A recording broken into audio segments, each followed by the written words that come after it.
At this point, what we're thinking of doing is turning to Chandrakirti's exposition, if you agree, on the analysis.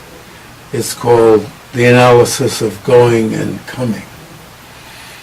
And it actually is an analysis of going and the factors involved in going. And why it's called going and coming, I'm not certain. But if you analyze going thoroughly, you can easily analyze coming. I don't know, is it said anywhere in that chapter that is said, but it's got to be why it's titled Going and Coming. Chandrakirti's analysis is particularly good because he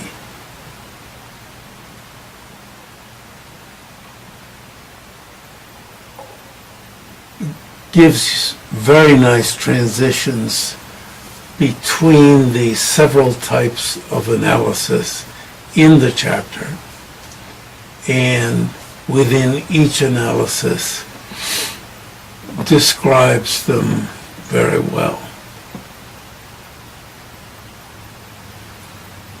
There are ways of looking at, the first analysis is about the area gone over, the area yet to be gone over, the area being gone over, and the area that you've gone over. If you're going, there's got to be an area that you're going over. If somebody comes into your room is the area being gone over. And especially if you didn't want anybody to come in, you know the area being gone over. So, I originally thought gone over isn't the best word for it. And I used the word traversed. The area being traversed. Gone over didn't strike me as the best way to say it. Today it does. The area yet to gone over. The person just stepped in, and the area yet to be gone over, the person's on the way in. They're in process. The area yet to be gone over, right, is more in, where the next step is going to go, and the area already gone over, the obvious, and the area being gone over is, what's under their foot right now. And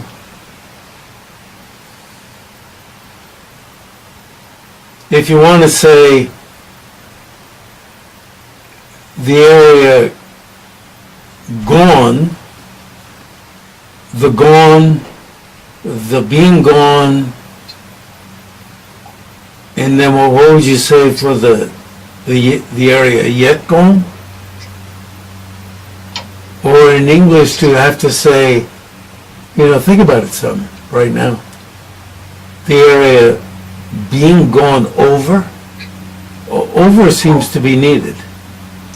The area gone over, the area gone, the gone seems to be okay. The gone, the being gone, right? And the yet gone? What would you say? How are you going to do it in English? Yet to be gone over. Yet to be gone. Oh, we need the over, don't we? I mean, it strikes me, once you use over for the future, then for the past, the gone over. the being gone over, okay, and the yet to be gone over. It strikes me as the best today and lately. Traverse strikes me as a bit asinine, despite Jeffrey, yes. Jeffrey, why do you need the word over in all of those past, present, and future? Couldn't the future be the area ahead? What's the key about Well, you need a verb. You need a verb. It's built from the verb. Oh, on, over. You need some version of go. Okay. So it would have to be the yet gone. Okay. Okay? Good. Okay. Good. That's good. In Sanskrit, you see it's built from this is very good, the verbal root gum, which you can see is cognate, where English is a younger sister of these are sister languages, Sanskrit and English, Indo-European, of gum, go. So, and even in Panini's understanding of Sanskrit, even nouns like house are built from verbs. It's amazing. It's a brilliant analysis of Sanskrit. But that's not, I'm not making a case on that. But in this case, this is built from the verbal root gum.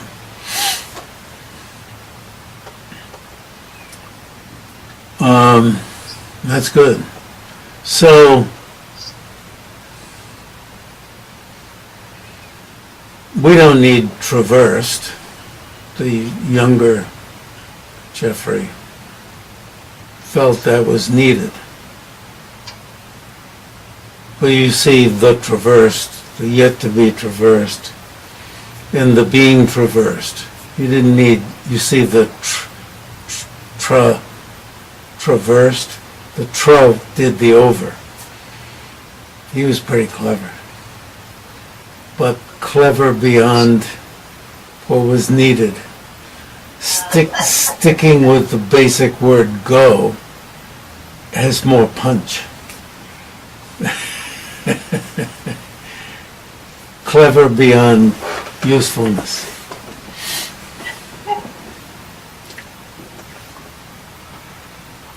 So, plus it, you see, it makes it more earthy.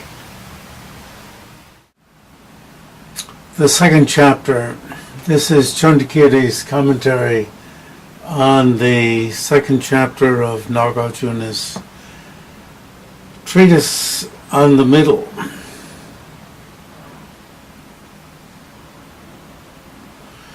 And so he begins it with the person in the street, so to speak,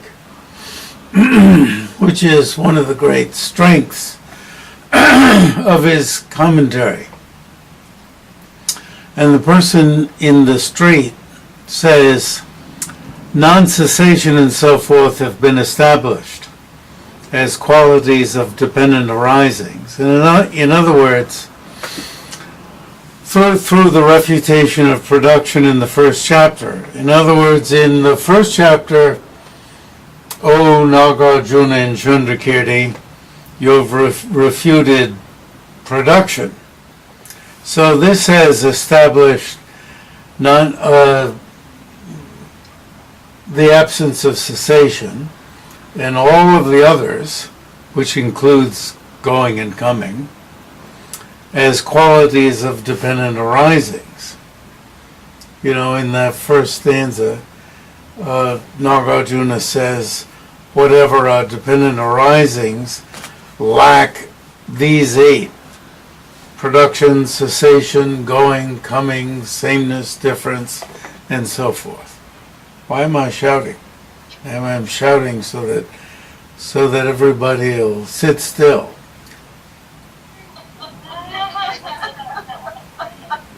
Stop their fingers from roaming over the keyboard. As attributes, probably the word is attributes. Bill is going to fill in the Tibetan for me so I can bring my translation up to date. This translation was done when I was in graduate school at the University of Wisconsin a few years ago. So we say time is past. Time and space, we use very similar vocabulary for time and space. So this person in the street says, you've already done this. I admit it, you've already done this. And so the next word is still, nevertheless. But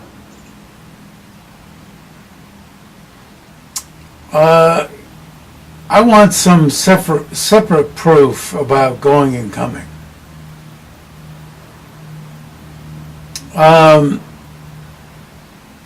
You must adduce some other proofs, because everybody knows there's going and coming. You see, if there's no production in the face of analysis, there can't be any going and coming, because they must be produced. And the person saying, I admit this, but nevertheless, face it. We all know there's going and coming. Just as those pictures of us were going and coming on our screens. And we were all laughing for a while and getting excited and then getting pissed off. And even getting pissed off at somebody. I don't know who it was. Okay?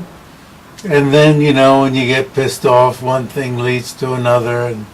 And then you remember the things we've been taught and we laugh at ourselves. And we don't go down the trail, right? The path, the trail of being pissed off. And we reverse our motion. And we come back and we extend great sympathy to the errant person. Errant, right? Errant.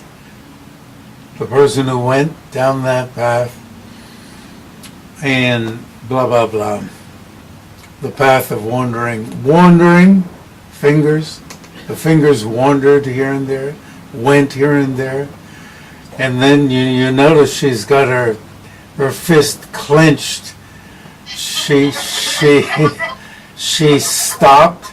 She rested her fingers. She stopped moving them.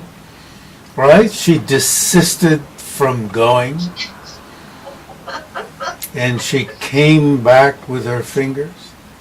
And she's showing us that at least one hand is not moving. So you see, this is... So, now Chandrakirti and Nagarjuna being the compliant people that they are. So you see, why compliant? Instead of being the raucous, dictator type of person saying, yeah, I already told you, I already refuted production, face the consequences of that, I'm not going to give you any more reasonings. You see, usually in court, if you have a perfectly good reasoning, what you have to do is hold to that reasoning. Because if you're a good lawyer, you try to cause the other lawyer to give you another reasoning so you can attack that reasoning. So if you're a good lawyer, you just stick with the perfectly good reasoning. But Nagarjuna recognizes the way the mind works. And the mind will use something like, we all know there's going and coming, so I'm going to set aside your perfectly good refutation of production. And I'm not going to pay any attention to it.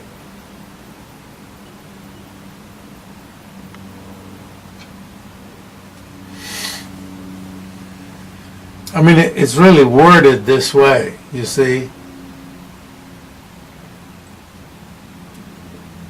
Another way of taking it, but that's not the way this is set up, is, yes, I like that reasoning and I'm using it, but I'd like another one too. And when Tsong-kha-pa says, the multitude of reasonings broaden the mind with respect to emptiness, we can take it that way, and that's a good way to take it, but that's not the way it's set up here. It's set up that the person in the street, so to speak, or, this person who's objecting, is being diverted away from the first reasoning by saying, woo, come on. We all know that there's going and coming. Because going and coming makes a mess of things. There's war. There are petty grievances, when you come into my room. When I want to go to sleep, you wake me up, or you keep me from going to sleep, blah, blah, blah, right? Even a woodpecker comes outside your window. Buck, buck, buck. No, does it sound like that? Buck, buck, buck. You can't go to sleep. Even a mosquito, right? Even if a mosquito comes here, you call it a pain in the ass.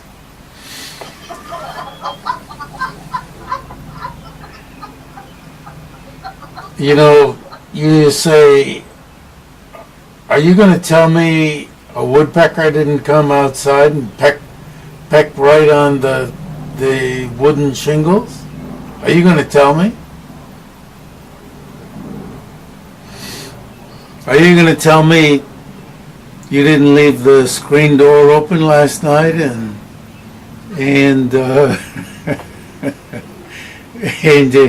you let in those mosquitoes who came all over the place, or even that buzzing fly, even if it didn't land on me? What are those big flies that do come down? And dragonflies, right? Horseflies. Oh, I call them dragonflies. Horseflies. Oh. Dragonflies are very different, aren't they? It shows you how long I've been away from the country.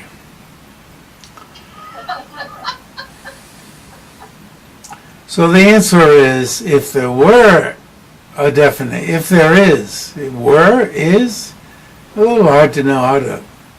Right now, today, I'd prefer if there is a definite going. It has to be ascribed to the part of the path. So, already gone over, if there's a present going, it has to be ascribed to the part of the path already gone over, or to that not yet gone over, or to that being gone over. Well, and you say, well, if it's present going, come on, give me a break. It can't be to the path to already gone over. It can't be to that not yet gone over. Now, that means there's a path laid out. You could get cute and say, well, we really don't know where this person's going to go next. So it could go right, could go left, could go forward, could go backwards, could go diagonally, could jump up in the air, could dig a hole and go down. This isn't set up cute like that. This is, you know where the person's going. However, or the person could die. That could be the last step. You know, the not yet gone over. It's going to be in the next lifetime. It's going to take a while. You know, your first step, do you know where you took your first step? I do.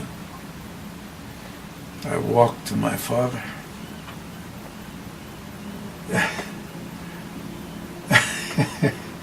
There was nested tables.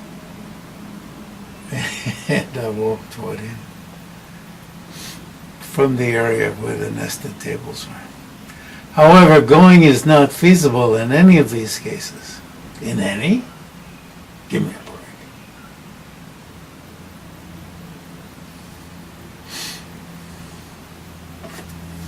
So that's just setting up, you don't have to, you'd have to be an idiot to agree.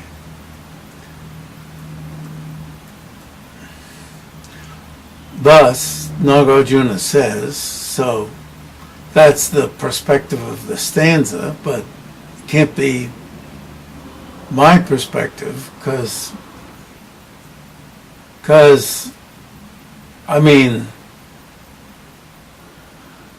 it would have to be ascribed to the part of the path already going over. Okay, no. To that not yet going over? No. To that being going over? Yeah.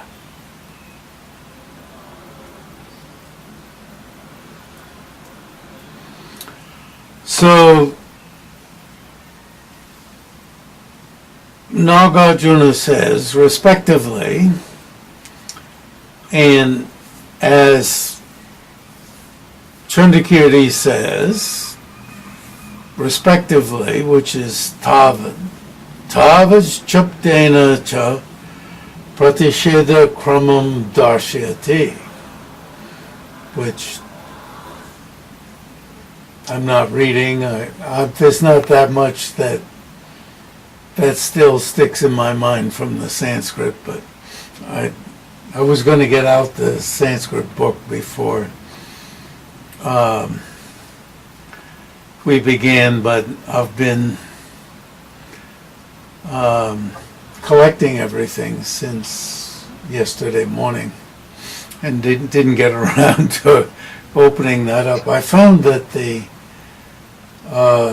English in my computer lacked the first 2 pages of the English of Tsong-kha-pa's commentary, lacked the first 2 pages of the publication.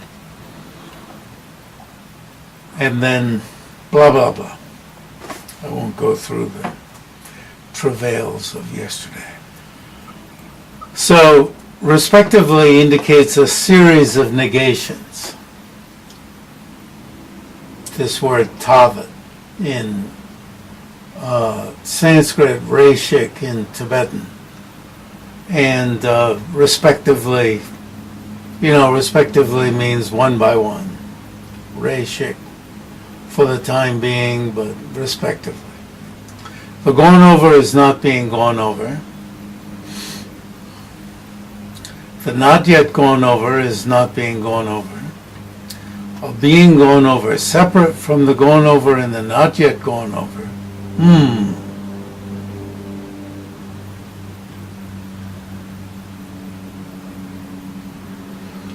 Is not known.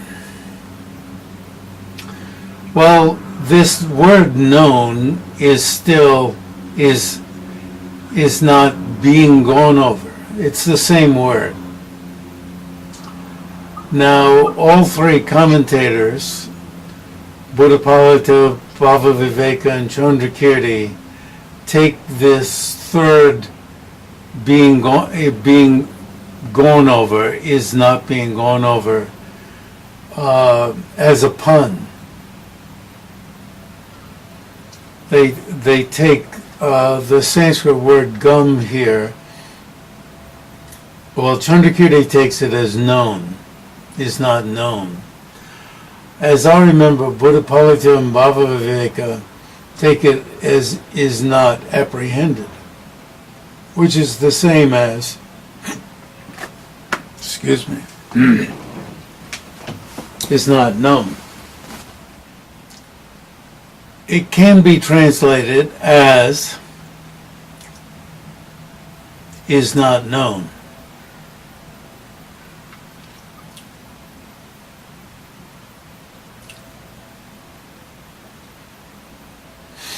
Sorry, is not being gone over. I mean, after all, Nagarjuna himself, I mean, he's laughing up his sleeve.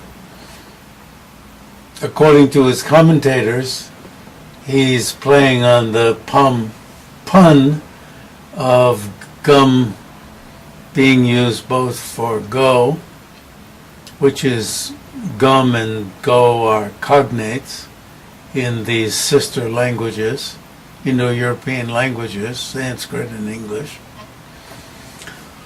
Gum and go.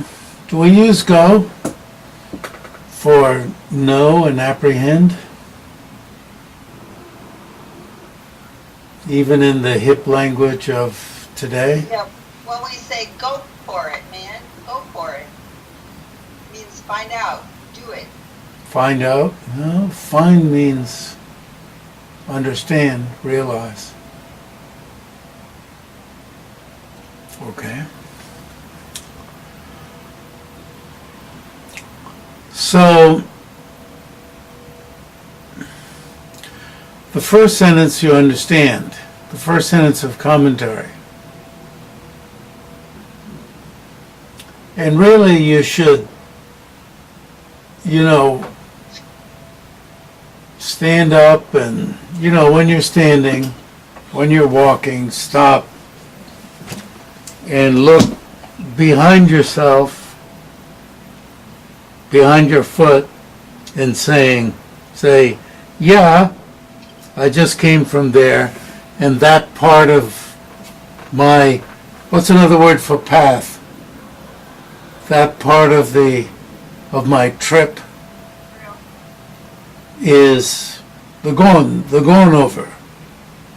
You can't say the tripped over.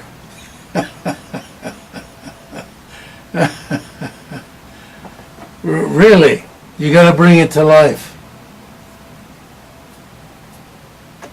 You see, this is very wordy, but you got to, and if you travel in the car, and you get out and look back, that's the going over. That's the traveled. How did you come? Did you come by the blah blah road or the blah blah road? The south way or the north way, right? And we go like this. And that becomes very important. Oh, you went by the north road. So you went by that forest that was burned down last year. You folks who are in burn country.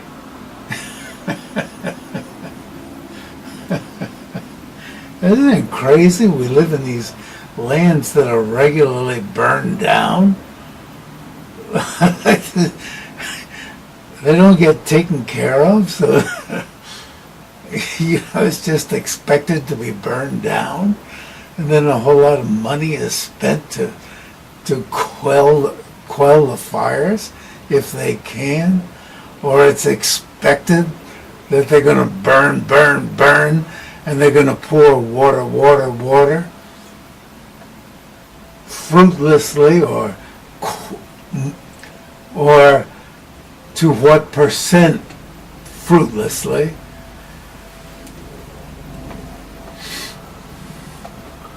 Because they want to give huge portions, more and more and more every year to the rich. I mean, my gosh. Anyway.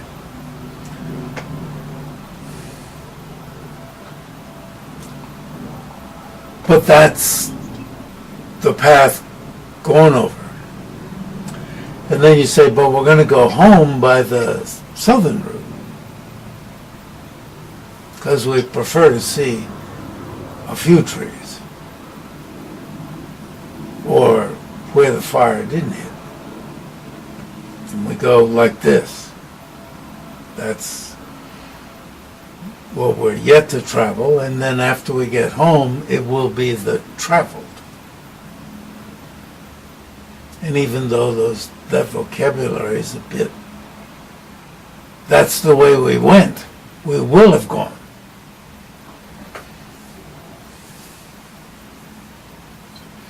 And then when you go back, somebody who was with you says, well, we went back this way.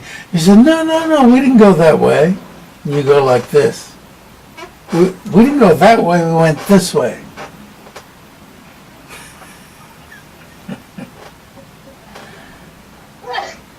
And the other one says, do you think I was asleep when we came back? Anyway, the going over, the part in which an action, okay, the verb is being gone over refers to a state of being affected by a present action of going. The going over, the part on which an action of going is ceased, is meaningless if it is uttered as subject of the verb is being gone over. I mean, it's so obvious, right? It's like, duh.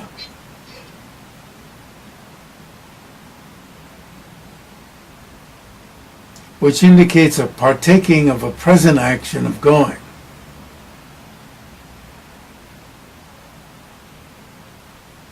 Actually, earlier today, I couldn't read that line with any meaning. It was so obvious.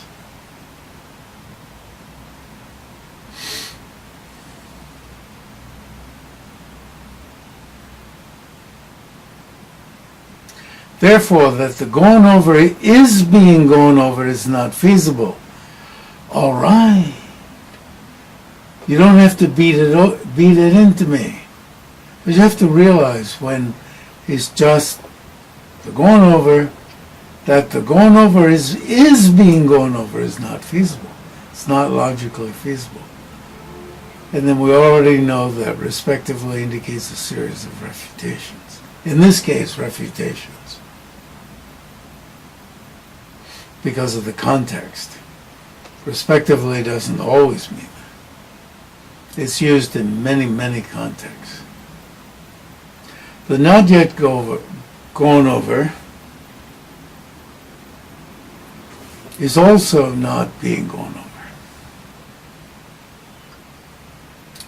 Because the not yet gone over means a future part of the path on which an action of going has not yet been produced. Yeah. What do you think I am, a child? Whereas the verb is being gone over is present. It's passive and it's present. Present passive.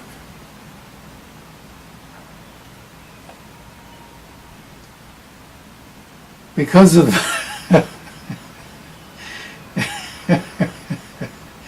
because of the great distinction between the future and the present, it's not feasible that the not yet gone over is being gone over. Do you think somebody in kindergarten could understand this? I think so. I could have. This is the kind of thing I was thinking about in kindergarten. If something is yet to be gone over, how is it being gone over? If it is being gone over, it is not the not yet gone over.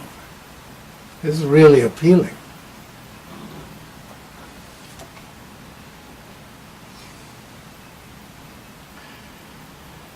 There is also no going on the being gone over, because a being going over is separate, so he repeats the last two lines of the first stanza. I mean,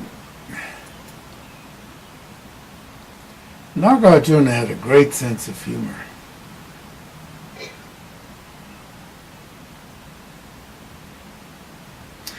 Gatam nagamyate tavad agatam naiva gamyate gatagata virnamuktam gamyamanam nagamyate.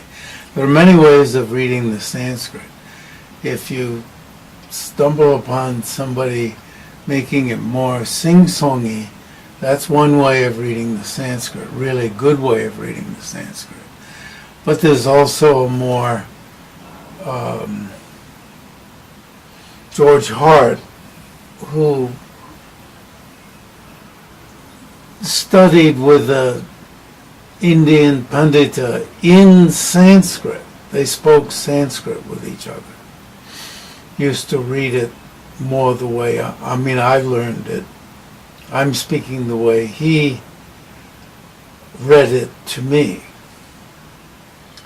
which is one of several ways of reading.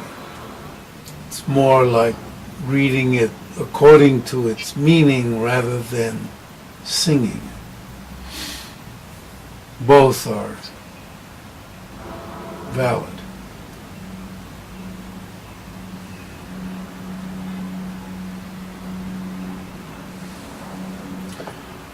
I've wondered if the Sanskrit is so rich grammatically that it's very, very helpful in understanding Nagarjuna's meaning. The Tibetan is less rich. I can only imagine that the Chinese is far less rich, but may have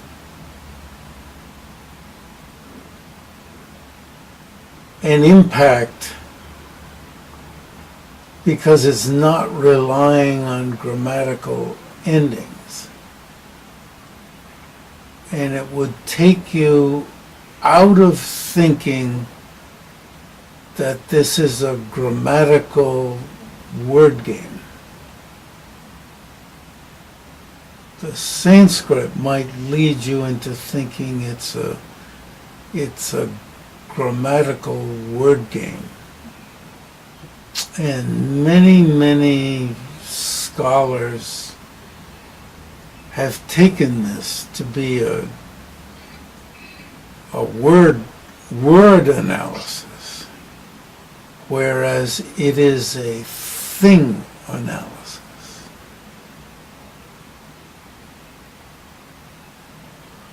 The words standing for things. Things that we believe in.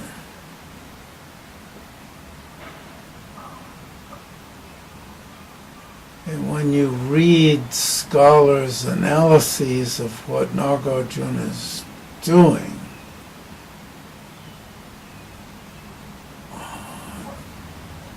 most of them look as if he's analyzing grammar and words. Betsy Knapper's thesis, her book, Dependent Rising and Emptiness, includes a long section, I forget where it is, whether it's at the beginning or the end, it's probably at the beginning, that analyzes all sorts of European, American, Australian, and so forth, scholars' opinions, and contrast them with what Tsong-kha-pa is doing. It's really worthwhile reading. Very worthwhile. So that one doesn't fall into the trap of thinking that it's language that's being analyzed rather than things. The area that a goer has crossed is that goer's area going over. Okay, saying the same thing again, right?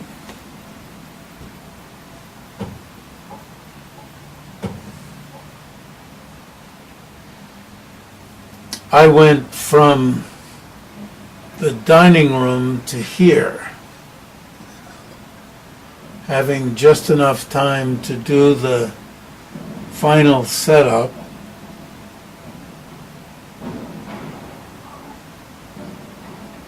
But not enough time to get, I'll show you this picture of Keisusambo over here.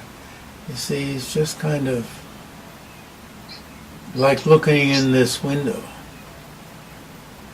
Usually I can adjust it so he's in the middle. And over here is Nagarjuna.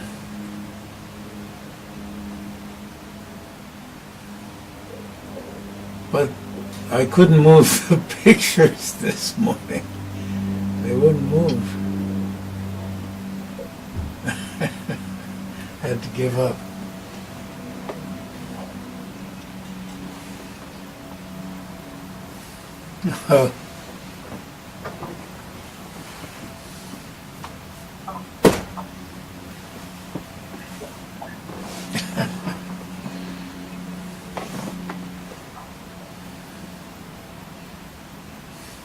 That one's a photograph.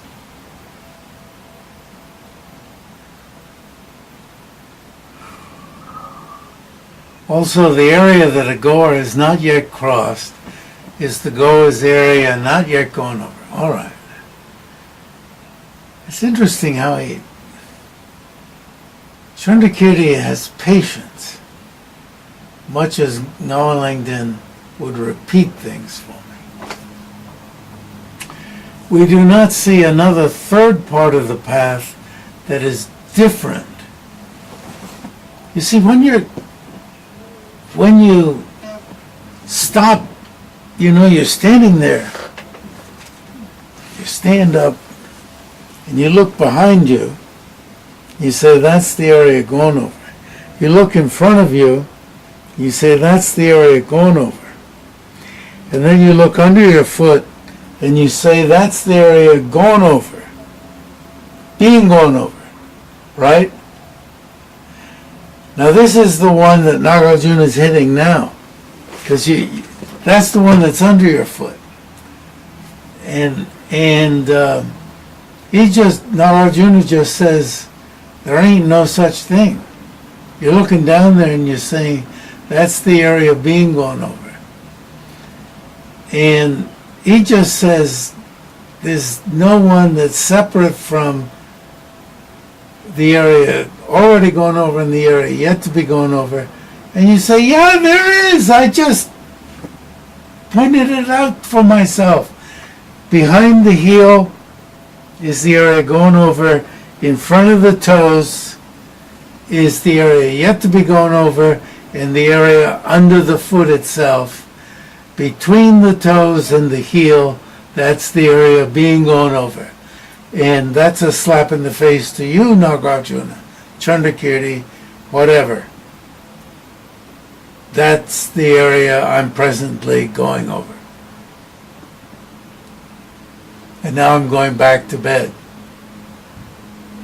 Or I'm turning on the TV to watch some more football.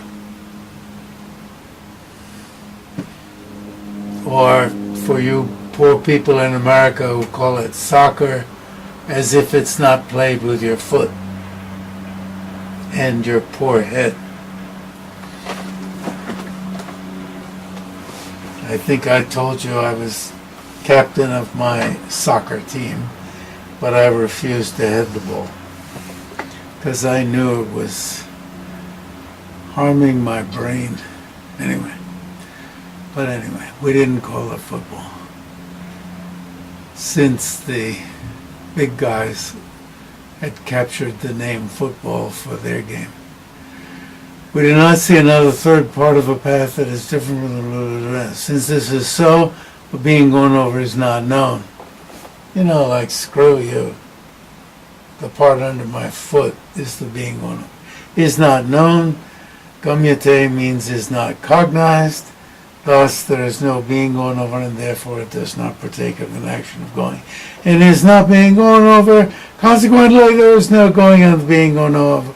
Going over. You know. And as I said, the question from the person in the street is, and I just made myself into the person in the street, the area being stepped on by a foot of a presently going goer is the being gone over. Did I tell you?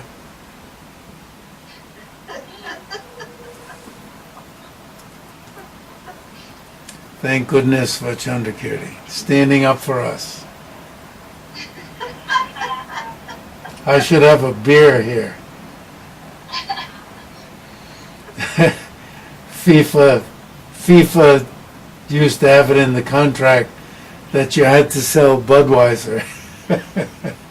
if FIFA was going to have football in your country, you had to sell Budweiser. And I assume, is that still in their contract now that they were totally exposed? I wonder if it still is. It's pathetic. It is not so, because the feet are aggregates of particles. So, you got a particle at the tip of the toe, and the area behind it, relative, to it, is gone over. Oh! And then now I'm feeling uncomfortable. And I want to end the class, end this talk, end this discussion, end this tirade, end this, but this 16 minutes. Is there some other diversion?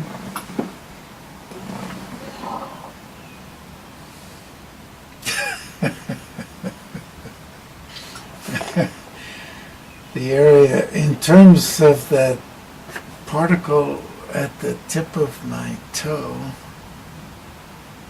which toe is it that's longer? The big toe or the toe next to it? Depends on the person. Yeah. So we don't know which person to choose.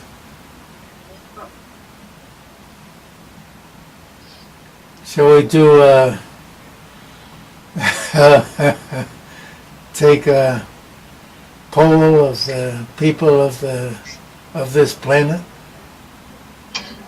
and after we find out, consider this and table it for the time being? Let's see. Take a look at my foot. Oh, it's the big...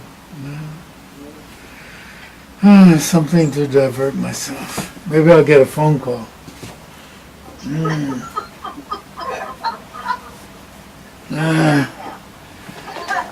Tell a story about my foot stepping on a nail, being penetrated by the nail. You can't tell me that my foot wasn't penetrated by the nail. No matter what you say about my foot and area being on, you see, something to divert. Okay, so as you see, area behind the particle situated at the point of the toes is included within the area gone over with respect to that particle. And then, even with respect to that particle, I have to say, the very front of that particle,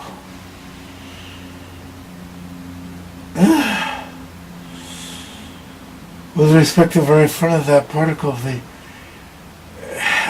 the area behind the very front of that particle is going to be the area going over with respect to the very front of that particle.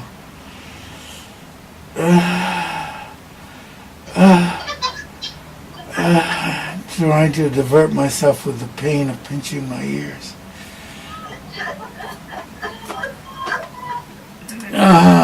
the area in front of particles situated at the heels, including the area not yet going over.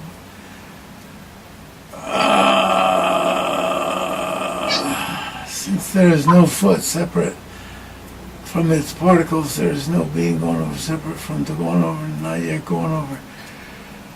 Shall we read through the rest of the chapter quickly?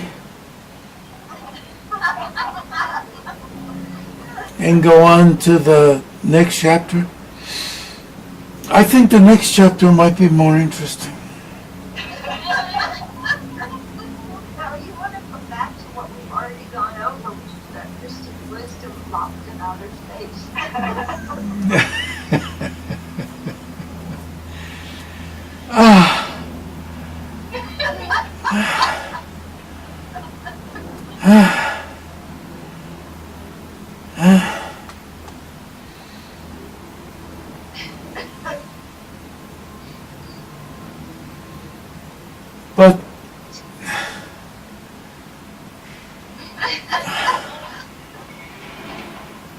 But my brother used to come into my room in the morning and torture me.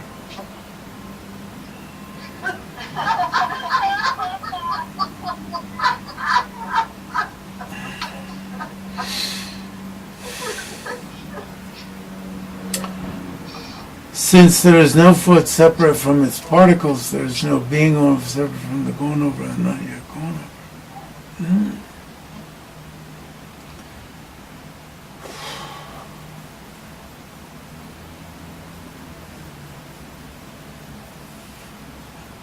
So the analysis multiplies. You see, this is a different type of elaboration of multiplication of impact, elaboration of impact. What's the other word? Prapancha, draba. Huh? Proliferation of impact, as opposed to proliferation of, the apprehension of inherent existence, or proliferation of desire, proliferation of hatred, of the faulty application, mental application, where it spreads and spreads and spreads. This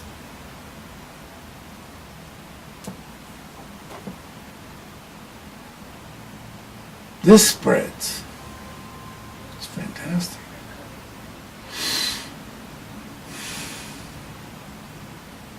It's like, it can take your breath away.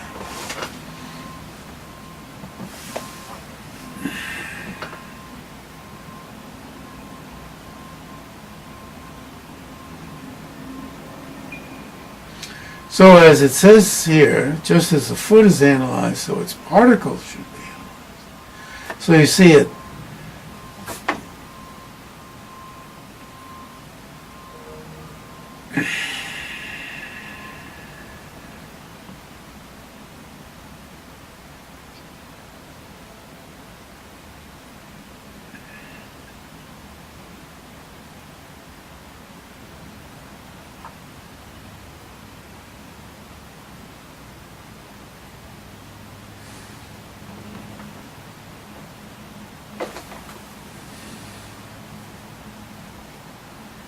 So when it's allowed to hit,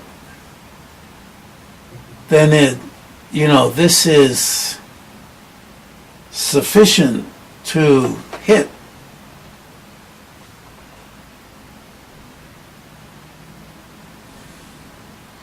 And the fact that there's more to the chapter doesn't mean one needs to go on in the chapter. The meditation can go from here. So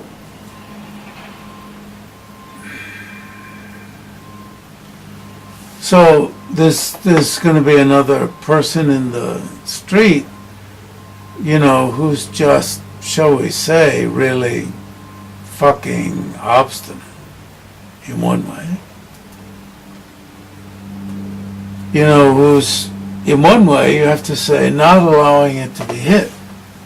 Not allowing it to hit. And so, we should stop here.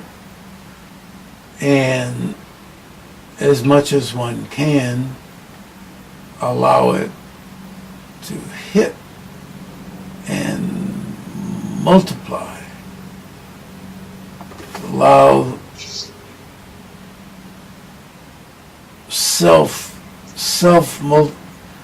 the self-multiplication of it, the self-elaboration of it, the self-proliferation of it, the self, you know, like the snake, the snake untying itself. So, see you in a week. And of course we'll go on. But it's not, you're clear, it's not that it has to go on. It's not that the chapter has to go on. It's not that what comes next is an integral part to make it go on. It's another approach for the dummy who can't take the medicine. And it's another approach for somebody who can take the medicine for the broadening of the mind with respect to emptiness. But it ain't needed. Okay? See ya.